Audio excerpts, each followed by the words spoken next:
রবীন্দ্রনাথ ঠাকুর কি কোনো দার্শনিক এবং তিনি কোন ধরনের সাহিত্যিক তা নিয়ে বেশ কিছুদিন ধরে আমি চর্চা করছি। তাতেই রবীন্দ্রপ্রেমীরা আমাকে নানান ভাষায় আক্রমণ করছেন। কেউ বলছেন পাগল, কেউ বলছেন মেন্টাল ডক্টর দেখান, কেউ বলছেন যে আপনি কি ভগবান ভাবছেন নিজেকে, নানান কথা। তাই একটি রবীন্দ্রনাথ ঠাকুর এবং ওনার সম্পর্কে পর্যবেক্ষণ নিয়ে একটি সংক্ষিপ্ত ভিডিও। আমি কি শুধু রবীন্দ্রনাথ নিয়ে বলেছি? আমি কার্ল মার্কস নিয়ে বলেছি, আমি বুদ্ধ নিয়ে বলেছি, আমি প্লেটো, সক্রেটিস, নানান দার্শনিকদের সম্পর্কে বলেছি খুব ক্রিটিক্যালি, জটিলভাবে এবং খুব কোশ্চেনিং স্পিরিট নিয়ে বলেছি, আমি প্রশ্ন নিয়ে। কারণ আমি নিজেকে মনে করি একজন আইকোনোক্লাস্ট, অর্থাৎ যার উদ্দেশ্য হলো যে কোনো কিছুকে বদ্ধভাবে তাকে প্রাতিষ্ঠানিক রূপ দেওয়া যাবে না। দিলেই গোঁড়ামি শুরু, দিলেই বদ্ধ ধারণা শুরু, দিলেই অন্ধ অনুগামী, অন্ধ ফলোয়ার্সদের কিন্তু আবির্ভাব ঘটবেই। তো মূল প্রশ্ন হচ্ছে রবীন্দ্রনাথ কি একজন দার্শনিক? এটাই আমার মুখ্য টপিক। কারণ রবীন্দ্রনাথ ঠাকুর কোন ধরনের সাহিত্যিক সেটা বাঙালিদের আমাকে বলতে হবে না, বাঙালিরা জানেন যে রবীন্দ্রনাথ ঠাকুর কেন সাহিত্যিক একাই হবেন পশ্চিমবঙ্গে। রবীন্দ্রনাথই কেন সর্বত্র ছেয়ে থাকবে? রবীন্দ্রনাথের চেয়েও বা সমতুল্য বা রবীন্দ্রনাথের মতো অনেক বাঙালি সাহিত্যিকরা আছেন। যেমন তারাশঙ্কর বন্দ্যোপাধ্যায় দুবার নোবেল পুরস্কারের জন্য মনোনীত হয়। সুনীল গঙ্গোপাধ্যায় আছে, বিভূতি আছে, শরৎচন্দ্র আছেন, বঙ্কিম আছেন, হাজারো আছেন। তো এক একজন বাঙালির এক একজন প্রিয় হতে পারে, কেউ একাধিক হতে পারে, কেউ সবাই হতে পারেন, হতেই পারেন, যার যেমন রুচি, টেস্ট, পছন্দ। কিন্তু আমার মুখ্য আলোচ্য বিষয় হচ্ছে রবীন্দ্রনাথ কি একজন দার্শনিক? রবীন্দ্রনাথের মূল প্রভাব কিন্তু বাঙালি চেতনায় রবীন্দ্রনাথের দর্শন। আর এখানেই হচ্ছে আমার মূল ক্রিটিক্যাল অ্যাপ্রোচ রবীন্দ্রনাথের রাইটিংয়ের প্রতি। তো রবীন্দ্রনাথের বেশিরভাগ দর্শনের বইগুলো হয়তো বাঙালিরা পড়েননি, কারণ সেগুলো মূলত ইংরেজি ভাষায় লেখা, এবং রবীন্দ্রনাথের কিছু বৃহৎ বৃহৎ ঘটনা সেগুলো ইংরেজিতে কিন্তু ঘটেছে, যার জন্য হয়তো অসংখ্য বাঙালিরা ভাষাগত বাধার জন্য হয়তো সেগুলো অ্যাক্সেস করতে পারেননি। যেমন রবীন্দ্রনাথের হচ্ছে সাধনা, তার একটি ফিলোজফিক্যাল বই, দার্শনিক বই, যেমন দ্য ম্যান অফ রিলিজিয়ান রবীন্দ্রনাথের। তো এইরকম একাধিক বই রবীন্দ্রনাথ ঠাকুর লিখেছিলেন যেগুলো মূলত ইংরেজিতে। রবীন্দ্রনাথের দর্শন কি দর্শন সেটা হচ্ছে আমার বারবার বলা, সেটা হচ্ছে উপনিষদ, অর্থাৎ বেদান্ত ফিলোজফি। এই বেদান্ত ফিলোজফি সম্পর্কে রবীন্দ্রনাথ বলেছেন যে আমার 80% লেখা অর্থাৎ সাহিত্য অনুপ্রাণিত হয়েছে উপনিষদের দ্বারা। উপনিষদ কি এবং রবীন্দ্রনাথকে কেন দার্শনিক বলবো না, আমার মতে আপনার ভিন্ন মত থাকতেই পারে। তাহলে আপনাকে উপনিষদ জানতে হবে, বেদান্ত দর্শন জানতে হবে, যাকে তিনি কিন্তু সারা জীবন অ্যাবজর্ব করে গিয়েছিলেন বিভিন্ন মাধ্যমে। তো রবীন্দ্রনাথ ঠাকুরের বেদান্ত দর্শন, তো রবীন্দ্রনাথ ঠাকুরের বেদান্ত দর্শন কেন বলবো? রবীন্দ্রনাথ ঠাকুরের ওটা বেদান্ত দর্শন নয়, সেটা প্রাচীন ঋষিদের রচনা। কোনো প্রাচীন জ্ঞান বা প্রাচীন দর্শনকে কেউ যদি পুনরাবৃত্তি করেন এখন তাহলে সেটা আমার জ্ঞান মোটেই নয়, আমার চিন্তা প্রসূত নয়, আমার চেতনা প্রসূত নয়, আমার মননের জিনিস নয়, আমার ধ্যানের জিনিস নয়, সেটা প্রাচীন ঋষিদের। আমি হয়তো সেটার ব্যাখ্যা করতে পারি, অর্থাৎ নতুনভাবে আমি কোনো ইন্টারপ্রিটেশন দিতে পারি, যেমন স্বামী বিবেকানন্দ করেছেন। স্বামী বিবেকানন্দ কি কোনো দার্শনিক? স্বামী বিবেকানন্দ সেটাই করেছেন যেটা হিন্দু ধর্মে আছে, আর যেটা হিন্দু ধর্মে আছে সেটা তো বেদ, উপনিষদ, গীতা, অষ্টবক্র সংহিতা, শিবা সূত্র, বিজ্ঞান ভৈরব, এগুলো তো আছেই। তাহলে স্বামী বিবেকানন্দ নতুন কি পেলেন বা নতুন কি বললেন? তাই স্বামী বিবেকানন্দ হচ্ছেন ব্যাখ্যাকারী, স্কলার, পণ্ডিত, নট দার্শনিক। তেমনটাই হচ্ছে রবীন্দ্রনাথ ঠাকুর। রবীন্দ্রনাথ দার্শনিক নন, কারণ তিনি অতীতের যে জ্ঞান আছে, অর্থাৎ যা অলরেডি আছে, তাকে রিপিট করছেন নতুন রূপে, নতুন রঙে, নতুন আকারে। তাই তিনি কিভাবে দার্শনিক হলেন, কয়েকটি আমরা রিফ্লেকশন এখান থেকে দেখার চেষ্টা করব।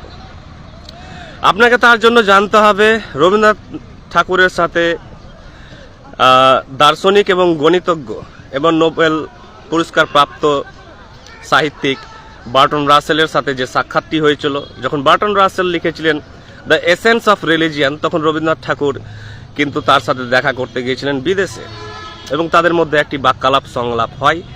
সেই সংলাপ থেকে বার্টন রাসেল কিন্তু বলেছিলেন রবীন্দ্রনাথ ঠাকুর সম্পর্কে, যেহেতু রবীন্দ্রনাথ ঠাকুর সেই আবার উপনিষদ কিন্তু রিপিট করছিলেন সেখানে, যে আপনার যে দর্শন আর উপনিষদের দর্শন একই, অর্থাৎ individual consciousness in relation to cosmic consciousness. তাই বার্টন রাসেল বলেছেন যে Rabindranath Thakur is rattling the old bones of antiquity, অর্থাৎ প্রাচীন হাড় কঙ্কাল বাজাচ্ছেন। আবার রবীন্দ্রনাথ ঠাকুর যেহেতু একাধিক কবিতায় দাবি করেছেন যে তিনি ব্রহ্মজ্ঞানী, অর্থাৎ তিনি গড দেখেছেন, তিনি গড দর্শন করেছেন। দেখতে পাবেন তার অনেক গীতাঞ্জলি কবিতায় আছে যে অপরূপকে দেখে গেলাম আমি দুটি নয়ন ভরে, আরও কিছু ব্যাপার আছে, I saw him in myriad forms etcetera etcetera. তো রবীন্দ্রনাথ যে ব্রহ্মজ্ঞানী সে সম্পর্কে শ্রী অরবিন্দ তিনিও কিন্তু ট্র্যাডিশনাল ফিলোজফার, তিনিও কিন্তু নতুন ফিলোজফার নন। ভারতবর্ষে নতুন ফিলোজফাররা আসেইনি, অর্থাৎ সেই স্বরদর্শন আসার পর সবাই হচ্ছেন ব্যাখ্যাকারী দর্শনের, সবাই হচ্ছে দর্শনের ইন্টারপ্রিটার মাত্র। তারা নতুন কোনো দর্শন দিয়ে যেতে পারেননি, যেমন পাশ্চাত্য দার্শনিকরা বিভিন্ন যুগে যুগে নতুন নতুন দর্শন দিয়ে গেছেন। কিন্তু আমরা যাদেরকে দার্শনিক বলি তারা দার্শনিক নন, তারা হচ্ছেন ইন্টারপ্রিটার, স্কলার, ব্যাখ্যাকারী। তো লাইফ ডিভাইন পড়বেন, শ্রী অরবিন্দের দিব্যজীবন, দ্য সিক্রেট অফ বেদাস, বেদ রহস্য পড়বেন, সবই কিন্তু হচ্ছে বেদ উপনিষদের ব্যাখ্যা, আর কিছু না। তো শ্রী অরবিন্দকে একজন শিষ্য জিজ্ঞাসা করেছিলেন যে রবীন্দ্রনাথ ঠাকুর কি ব্রহ্মজ্ঞানী?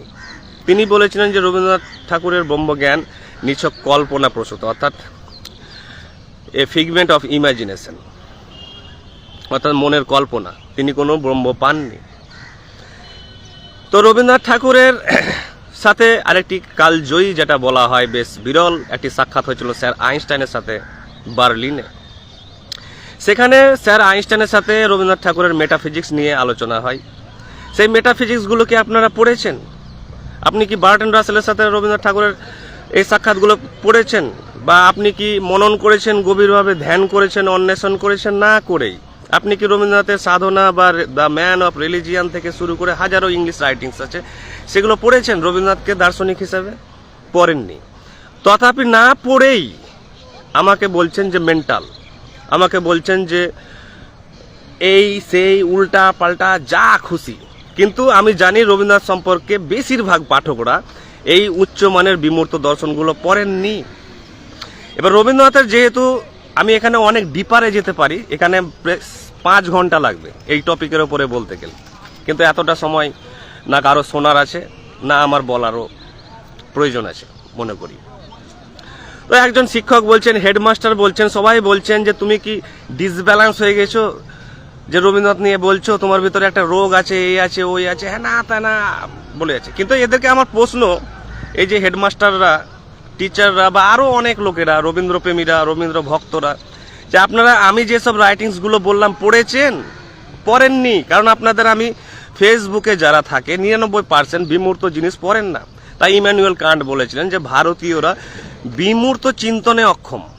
কথাগুলো ভাববেন, শুধু নিন্দা না, এগুলো কথা, এগুলোই আমাদের জাগাবে যে সত্যি কি আমরা অ্যাবস্ট্রাক্ট থট বা অ্যাবস্ট্রাকশনে যেতে পারি, ইন্টেলেকচুয়াল বা মেটাফিজিক্যাল অ্যাবস্ট্রাকশনে। কজন আছেন এমন যে যারা বিমূর্ত জিনিস নিয়ে ভাবেন বা চিন্তন করেন?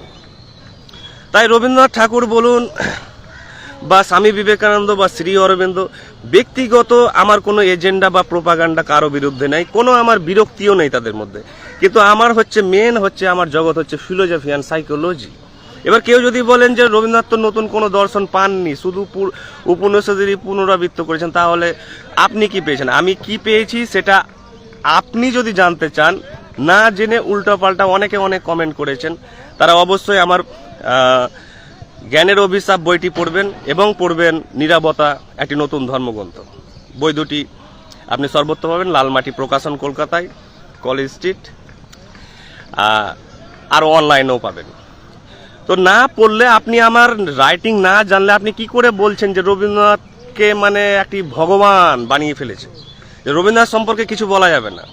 তেমনই এক সময় ছিল অ্যারিস্টটল সম্পর্কে মানুষ 2000 বছর কিছু বলতে পারেনি, যে অ্যারিস্টটল মানি হচ্ছে সব, শুরু এবং শেষ, আলফা অ্যান্ড ওমেগা, ইন্টেলেকচুয়াল জগতে, ফিলোসফিক্যাল জগতে। তেমনটা হচ্ছে রবীন্দ্রনাথ। বাঙালিরা মোট কথা নতুন কিছু বিকল্প কিছু ভাবতে জানে না, নতুন কিছু চিন্তন করতে জানে না, নতুন ইন্টেলেকচুয়াল জগৎ, ফিলোসফিক্যাল জগৎ অন্বেষণ করতে জানে না। তার জন্যই তারা এখানেই থেকে গিয়েছে। তো আমি রবীন্দ্রনাথের বিরুদ্ধে বা ক্রিটিক্যাল অ্যাপ্রোচ নিচ্ছি এটা নয়। আমি যত মহাপুরুষ তথাকথিত আছে, চিন্তাবিদরা আছেন, দার্শনিকরা আছেন, আমি তাদের বিরুদ্ধে, সবার বিরুদ্ধে কথা বলেছি। কথা মানে কি, আমি কি কোনো পলিটিক্যাল লোক? আমি ভোট চাই যে এদেরকে আমি আন্ডার এস্টিমেট করে বা ছোট করে কি করব? আমি শুধু রিয়ালিটি বলতে চাইছি অ্যাজ ইট ইজ। তাই রবীন্দ্রনাথ দর্শন যদি আপনি জানেন, এগুলো পড়ুন, তারপরে আমার সাথে লাইভে ডিবেটে আসুন, ফেসবুকে আসতে পারেন, ইউটিউবে আসতে পারেন, যে রবীন্দ্রনাথের দর্শন নিয়ে আপনি আসুন, আর আমি রবীন্দ্রনাথের দর্শনের সমস্ত মিথকে ডিবাঙ্ক করব, অর্থাৎ যা ওর সম্পর্কে প্রচলিত আছে বাঙালিদের কাছে, তার দার্শনিক জগৎ সম্পর্কে আমি টোটালটাকে এক্সপোজ করব, যে তিনি দর্শন, তার কোনো দর্শনই নেই, নিজস্ব দর্শন। আমি বলছি নিজস্ব দর্শন, যেমন ওয়েস্টার্ন ইমানুয়েল কান্ট বা John Locke, Descartes, Spinoza, Parmenides, Aristotle, Socrates, Plato, হাজারো লোকের হাজারো দর্শন নিয়ে এসেছিলেন, কিন্তু রবীন্দ্রনাথ কোনো দর্শনই নিয়ে আসতে পারেননি। যদি কেউ ডিবেট করতে চান এই বিষয়ে, তাহলে গালি না দিয়ে, উল্টো পাল্টা না বলে, যদি পড়াশোনা করে থাকেন রবীন্দ্রনাথ নিয়ে বা বিশ্বের দর্শন নিয়ে বা সাইকোলজি নিয়ে বা ইন্টেলেকচুয়াল জগৎ নিয়ে, তাহলে অবশ্যই আমার সাথে ফেসবুক লাইভে বা ইউটিউব লাইভে আসবেন। হাজারো লোক দেখুক, সমৃদ্ধ হোক তারা, যে রবীন্দ্রনাথের দর্শন কি, বাস্তবে তিনি কি দার্শনিক কি দার্শনিক নন। সবাই এনরিচ হোক, কনসাস হোক, অ্যাওয়ার হোক, সচেতন হোক। তাই উল্টাপাল্টা না বলে আমি বলবো টপিকের উপরে আসুন, প্রাসঙ্গিক কথা বলুন, তাহলে তো জানা যাবে যে আপনিও বাঙালি, আমিও বাঙালি। কে কতটা, এটা গর্বের অহংকারের ব্যাপার নয়, কারা কতটা রবীন্দ্রনাথকে জেনেছে আর কারা কতটা বিশ্ব ফিলোসফি নিয়ে, কোন বাঙালিরা কতটা পড়াশোনা করছে, প্রমাণিত হবে। Thank you.